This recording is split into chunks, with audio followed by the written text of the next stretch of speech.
ہمارے یہاں ہندوستان میں جیسے جماعت اہل حدیث اور اہل حق کے اہل سنت یا سلفی لوگ کہلاتے ہیں، شیخ نے کہا کہ ایک ہی منہج، صحیح منہج کو ماننے والے لوگوں میں بھی ایسا ممکن ہے کہ کچھ ایسے ہوں گے جو دین کا کام کر رہے ہیں،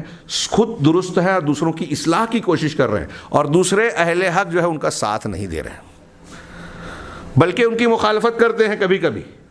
ہاں خاموشی اختیار کرتے ہیں۔ آج ہم دیکھتے ہیں بعض اہل الحدیث سلفی ان کا منہج درست ہے، لیکن کچھ معاملات میں وہ اپنے اہل منہج علماء کرام یا دعات کی ویسی تائید اور توثیق نہیں کرتے جو ان پر حق ہے۔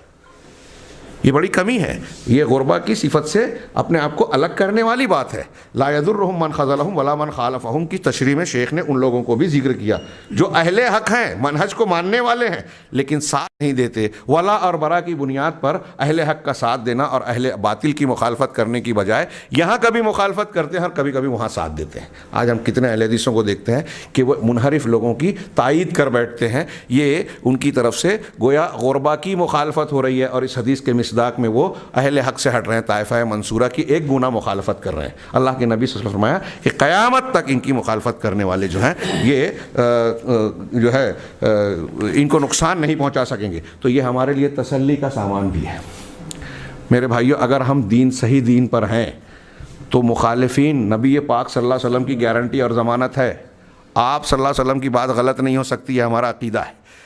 تو آپ نے ایک ضمانت لی ہے کہ آپ اگر اہل حق ہیں، حق پر قائم ہیں، صحیح بات پر قائم ہیں، صحیح بات کی دعوت دے رہے ہیں، تو ہو سکتا ہے دنیا کی اکثریت آپ کی مخالفت کر رہی ہو، آپ غریب ہو گئے، اجنبی ہو گئے، ہاں، لیکن وہ آپ کو نقصان نہیں پہنچا سکیں گے۔ اذیت ہوتی ہے، کچھ ہم کو تکلیف دیتے ہیں، القاب سے پکارتے ہیں، جناب محمد رسول اللہ صلی اللہ علیہ وسلم کو کیسے کیسے تکلیف دی گئی، ستایا گیا، اور صحابہ کو، تابعین کو، پوری تاریخ میں اہل حق کبھی چین سے نہیں رہے، مخالفت کی گئی، لیکن اہل حق کا کچھ بگاڑ نہیں سکے مخالفین اور ان کی مدد کو چھوڑنے والے۔